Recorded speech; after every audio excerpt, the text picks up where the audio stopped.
Bonjour à tous et à toutes et bienvenue sur cette troisième vidéo de formation donc sur le trading.fr dans la partie Forex. Une vidéo qui va être aujourd'hui très importante et qui va parler des figures chartistes. Donc je vous conseille vraiment de prendre des notes, c'est une vidéo qui sera très importante et qui va vous permettre un petit peu de savoir repérer, analyser et comprendre les points d'entrée possibles sur chaque figure chartiste, donc sur une figure de retournement et une figure de continuation, et puis également de pouvoir repérer la figure en situation réelle dans le marché. Donc, qu'est-ce que c'est qu'une figure chartiste déjà, premièrement? Donc, les figures chartistes font partie d'une des méthodes les plus connues pour entrer en position sur le marché. On les retrouve dans différentes configurations de marché et elles sont classées dans l'une des deux catégories suivantes. Figures de continuation, qui permettent de prendre position dans le sens de la tendance précédente, et figures de retournement, qui permettent de trouver un point d'entrée idéal pour anticiper un retournement de tendance. Il existe des dizaines, voire des centaines de figures, toutes les plus recherchées les unes que les autres. C'est pour cette raison que nous ne verrons que les plus communes et les plus faciles à interpréter, présentant un fort taux de réussite. Alors, quand je dis qu'il existe des centaines de figures, c'est peut-être un petit peu abusé, mais c'est vrai qu'il en existe vraiment beaucoup, voire même peut-être des centaines, hein, c'est possible, hein, parce que vraiment il y a des gens qui en inventent tous les jours des figures parce qu'ils pensent avoir trouvé quelque chose, ils pensent avoir trouvé un nouveau modèle de trading révolutionnaire. Il faut arrêter de se leurrer, il ne faut pas se cacher la face. Ça n'existe pas, il n'y a pas de trading, de méthode de trading révolutionnaire.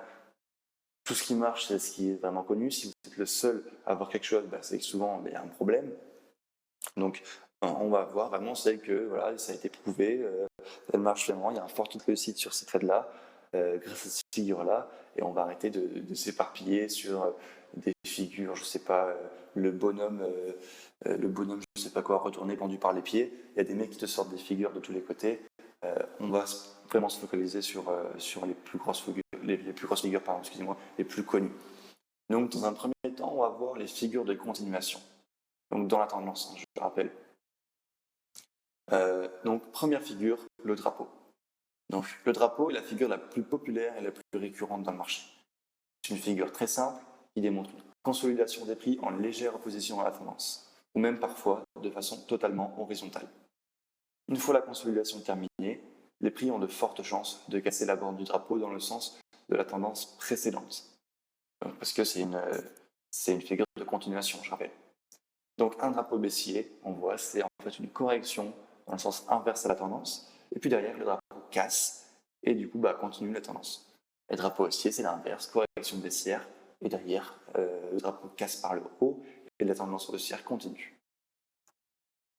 Donc en situation de marché, on voit ici du coup qu'on a analysé un drapeau baissier, donc la tendance est bien baissière, une correction haussière, derrière le drapeau casse, et du coup la tendance reprend son sens.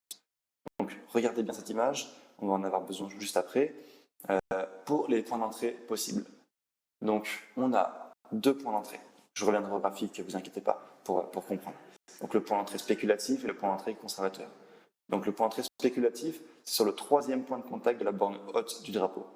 Donc troisième point de contact, en fait, vous voyez, c'est juste ici. Troisième point de contact, juste ici. Du coup, on se place dans la continuité de la tendance, en sachant qu'il y a plus de chances que le drapeau casse par le bas. Donc, les avantages, c'est qu'on optimise fortement du coup le ratio risque-récompense, mais par contre, les désavantages, c'est que c'est plus risqué et que c'est une position spéculative. Parce que là, si on regarde, à ce niveau-là, en effet, on a certes une forte chance que la tendance continue par le bas, et en plus, c'est un troisième point de contact sur oblique, donc c'est vraiment un point d'entrée optimal. Le stop de protection pourrait se mettre juste au-dessus, mais par contre, il n'y a aucun signal baissier à ce moment-là. Le drapeau n'a pas encore cassé, il pourrait y avoir, je ne sais pas, un retournement de tendance. Donc voilà, pour l'instant, ce n'est pas confirmé. Et le point d'entrée conservateur, c'est d'attendre la cassure du drapeau, comme sur le graphique, comme ce qu'on a fait, en plaçant son stop au-dessus du dernier plus haut. Donc là, voilà, c'est ce qui s'est passé. On attend la cassure, et on met le stop sur le dernier plus haut.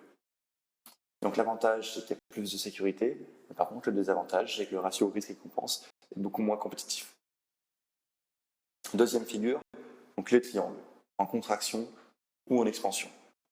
Donc c'est une figure très facilement identifiable et qui est très efficace. Elle démontre une contraction ou une expansion des prix et est souvent présente après une impulsion. Dans la majorité des cas, cette figure signifie que les prix se préparent à reprendre le sens de la tendance avec une seconde impulsion. Donc là, voilà, c'est la suite, entre guillemets, du chapitre qu'on a vu juste avant, avec les mouvements impulsion, correction, impulsion. Là, en fait, on voit comment est-ce qu'on peut rentrer en position, comment est-ce qu'on peut prendre avantage de la correction pour pouvoir bénéficier de la deuxième impulsion. Donc là, par exemple, les triangles, c'est une des manières de reprendre avantage, du coup, en attendant que le triangle casse dans le sens de la tendance précédente. Donc là, on a le triangle en contraction. Donc du coup, en contraction, ça veut dire que les prix fluctuent avec une amplitude de plus en plus faible. On a de moins en moins d'amplitude entre les deux bornes du triangle. Et puis derrière, triangle en expansion, c'est qu'il y a de plus en plus d'amplitude entre les bornes. Donc du coup, la tendance, dans tous les cas, reprend son sens. Donc sur les marchés, on voit que voilà, on a un triangle haussier, après une petite impulsion haussière. Le triangle casse par le haut dans le sens de la tendance précédente jusqu'au prochain niveau de prix important journalier. Donc on a encore une fois deux points d'entrée, je reviendrai encore une fois sur le graphique pour expliquer en temps réel. Donc on a le point d'entrée spéculatif et conservateur. Le point d'entrée spéculatif, encore une fois, c'est le même principe, c'est sur le bas du triangle. On n'a aucun signal d'achat, on a juste de la spéculation sur le fait que les cours vont reprendre le sens de la tendance. Donc l'avantage, c'est qu'on optimise encore une fois le ratio risque-récompense. Et les avantages, c'est plus risqué et c'est spéculatif. Donc sur le bas du triangle, ça veut dire qu'on va rentrer plus ou moins, donc soit ici, soit ici, soit ici. Mais dans tous les cas, on va rentrer sur les mèches qui vont toucher la borne basse du triangle, ici en contraction. Donc le deuxième point d'entrée sera le point d'entrée conservateur. Donc attendre qu'une bougie de l'unité de temps choisie clôture au-dessus du triangle pour confirmer la cassure, donc comme sur le graphique. Si la cassure est franche, on placera son stop de protection sous la bougie précédente, sinon sous le triangle. Donc l'avantage, c'est que le risque est plus faible, mais par contre, le désavantage, c'est que le ratio risque-récompense est beaucoup moins compétitif. Voilà, donc en gros, là, si on prend position en tant qu'entrée spéculative, on va entrer donc soit ici, soit ici, soit ici, donc sur les mèches basses, donc sur la borne basse du triangle, et puis le stop de protection sera mis donc 10-15 points dessous. Alors que par exemple, si on prend un trade donc dans l'entrée conservatrice, donc après la cassure du triangle, donc après la confirmation, donc après la clôture de bougie en cassure de triangle, donc sur cette bougie ici, sur ce doji, on va mettre le stop donc sous la bougie qui est cassée, et du coup forcément au lieu de rentrer ici, on rentre ici, donc plus haut, donc le stop est non seulement plus large, mais en plus donc l'entrée est moins bien, moins compétitive, donc le ratio risque-récompense sera plus faible. Dans un troisième temps, on aura la figure chartiste qu'on appelle les canaux. Dans cette figure, nous chercherons à tirer profit de chaque opportunité de trade. Donc avec l'expérience, il sera possible de prendre position sur les deux bornes du canal, les moins risquées restant celles qui suivent la tendance, donc dans le sens de la tendance. Et là, je vous ai mis une petite note. Le troisième point de contact sur une ligne de tendance est le plus efficace. Et donc ça, c'est quelque chose que j'utilise au quotidien. C'est ma petite méthode que j'adore, en particulier sur le Forex.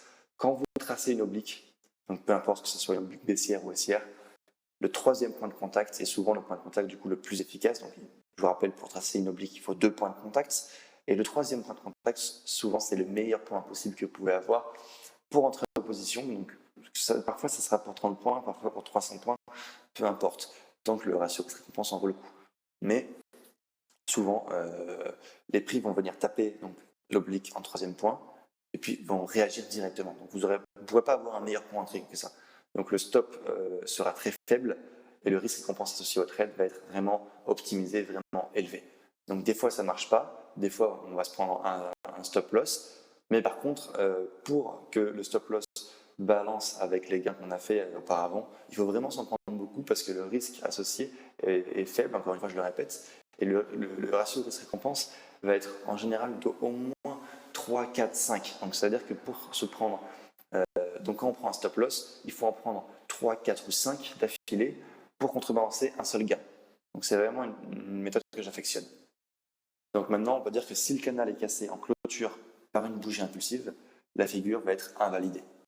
Donc, en fonction de la zone de prix, il sera alors possible d'ouvrir une position, comme sur les drapeaux, donc à la cassure de la figure, donc dans le sens de la tendance précédente ou en retournement de tendance. En unité de temps inférieure au journalier, plus les prix testent une unité de tendance, plus celle-ci se fragilise. Donc ça, c'est un rappel au chapitre des bases. Quand on disait qu'en unité de temps large, donc mensuel, hebdomadaire, trimestriel, annuel, tout ça, en fait, plus l'unité de temps augmente, plus, plus ce niveau va être important et plus les cours ont du mal à le casser. Donc, plus les cours vont réagir sur un niveau dans une unité de temps élevée, plus celui-ci va se consolider, ce qui est le contraire en unité de temps courte, donc inférieur au journalier. Plus les cours vont taper un niveau, plus le niveau va se fragiser et il y aura des chances de casser, de céder dans les jours à venir. Donc ici, on a un canal descendant et un canal ascendant. Donc, on voit qu'on a non seulement des opportunités de trade, comme on a vu précédemment avec les impulsions, corrections, impulsions, mais aussi des opportunités de trade dans la correction elle-même. Et enfin, une opportunité de trade à la cassure du canal. Donc ici, sur le marché en temps réel, on voit qu'on a plusieurs opportunités de trade. Je vais les expliquer juste après, mais ça ressemble à ça, du coup, un canal avec deux bornes bien parallèles, en haut et en bas. Et vous avez du coup plusieurs opportunités de trade là-dedans. Donc on a 4 points d'entrée possibles. Encore une fois, du spéculatif et du conservateur. Donc le spéculatif, ça va être sur le troisième point de contact, en haut et en bas du canal.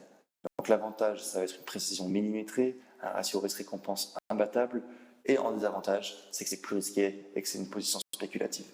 Donc là, typiquement, on compte 1, 2, 3, le troisième point de contact en bas, on voit que ça réagit au millimètre, hein, c'est vraiment au point près sur le bas de canal, et là derrière, ça explose et ça va jusque en haut du canal.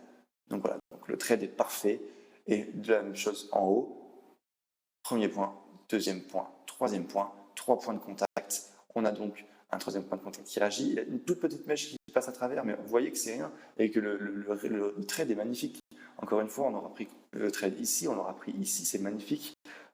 On aura pris des points avec un ratio de récompense vraiment imbattable. Et pour équilibrer ce genre de trade avec des pertes, il faut y aller quand même. Parce que là, vous avez un récompense de au moins 5, et là, au moins 5 également. Donc ça veut dire que vous devez perdre 10 trades d'affilée pour contrebalancer ces gains.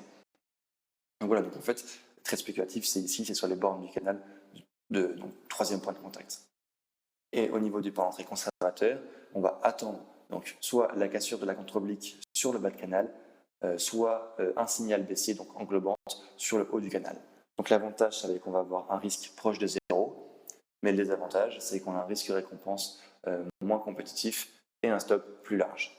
Donc voilà, donc ici les entrées conservatrices, ça va être la cassure de la contre-oblique avec son retest. Donc ici, un stop de protection donc sous la bougie qui casse la contre-oblique.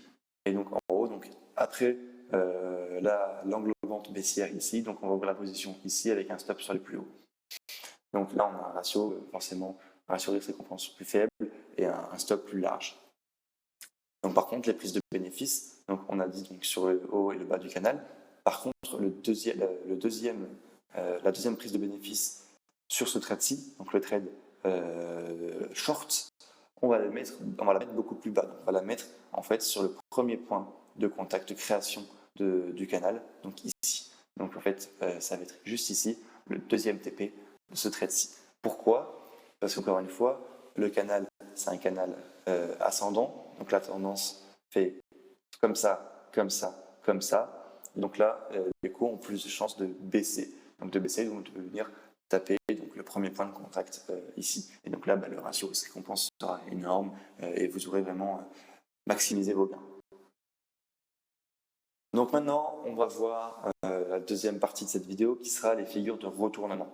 Donc dans les figures de retournement, déjà qu'est-ce que ça veut dire figure de retournement? Ça veut dire que c'est une figure qui va retourner la tendance, en tout cas quand vous la voyez sur les marchés, quand vous la repérez, vous avez des chances de voir un retournement de tendance.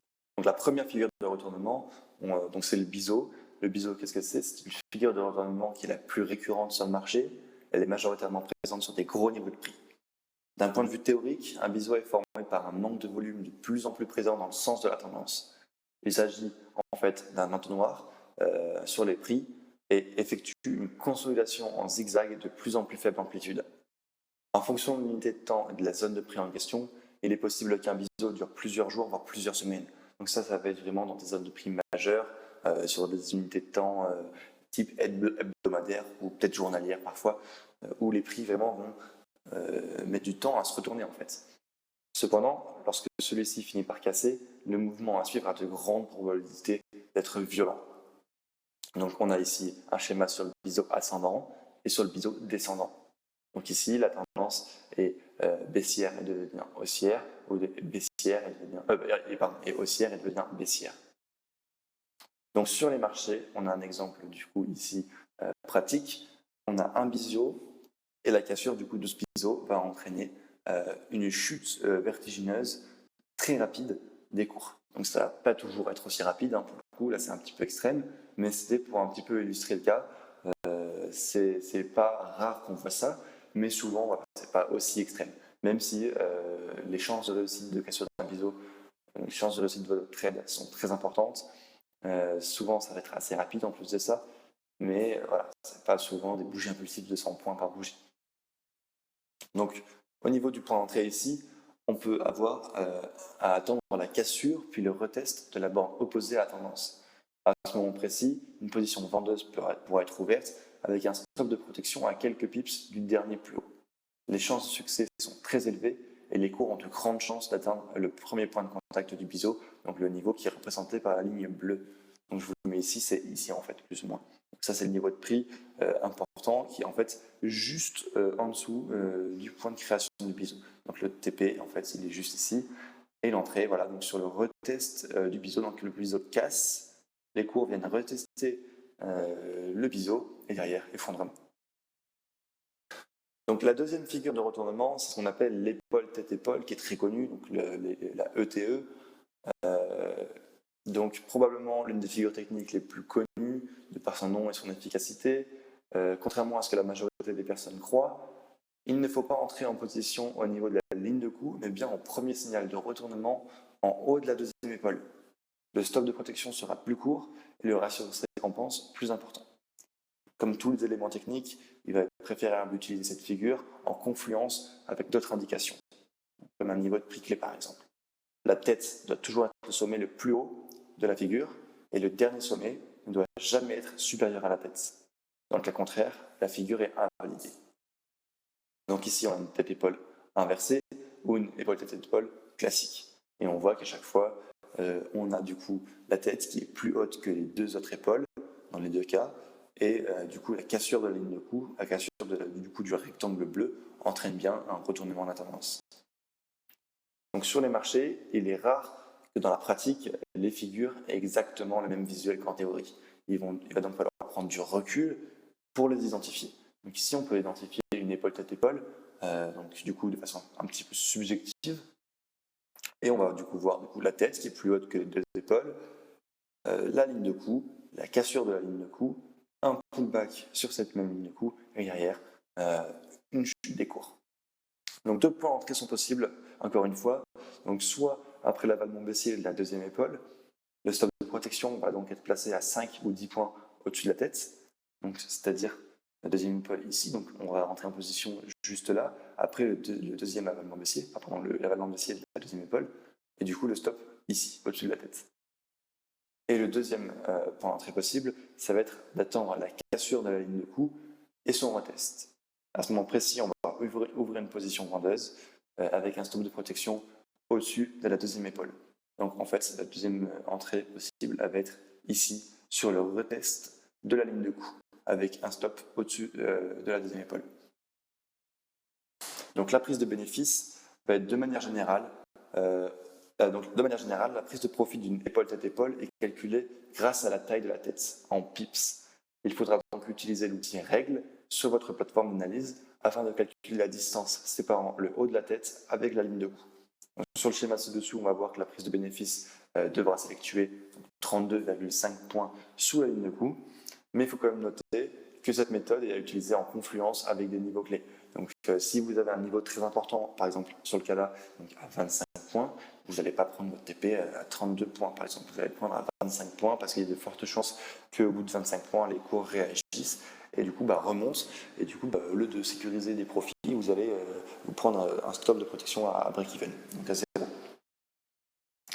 Donc on a ensuite donc, le double top ou double bottom.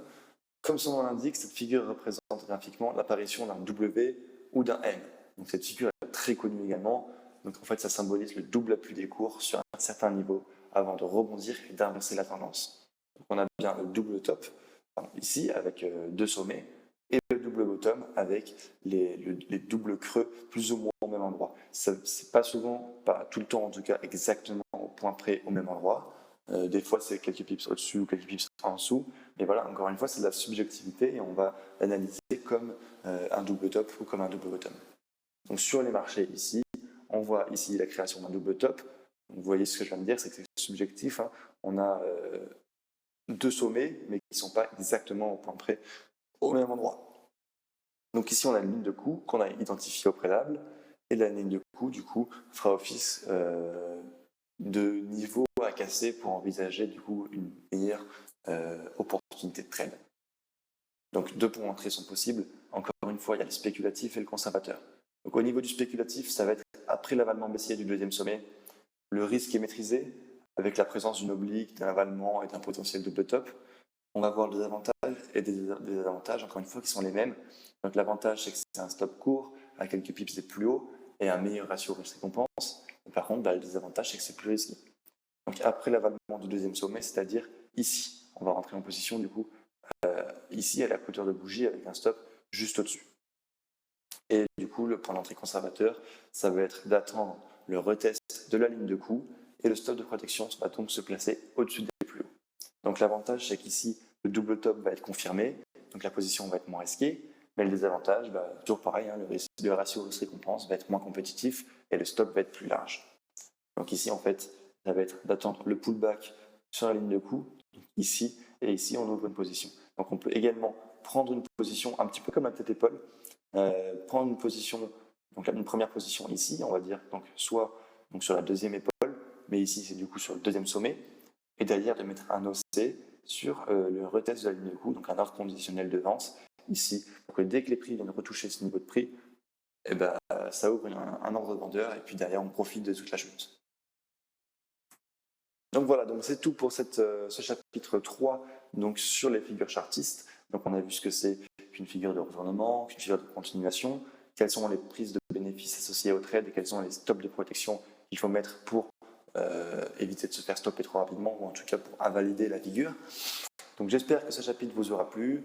D'ici là, on se retrouve bientôt pour une quatrième vidéo donc, qui clôturera ce chapitre sur le Forex. Donc une vidéo qui sera un petit peu plus longue et un petit peu plus complète. Il faudra vraiment prendre des notes sur celle-ci parce que ça va être vraiment important.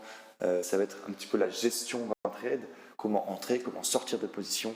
Donc vraiment la vidéo en fait la plus importante de ce chapitre. Voilà, donc merci à tous de l'avoir suivi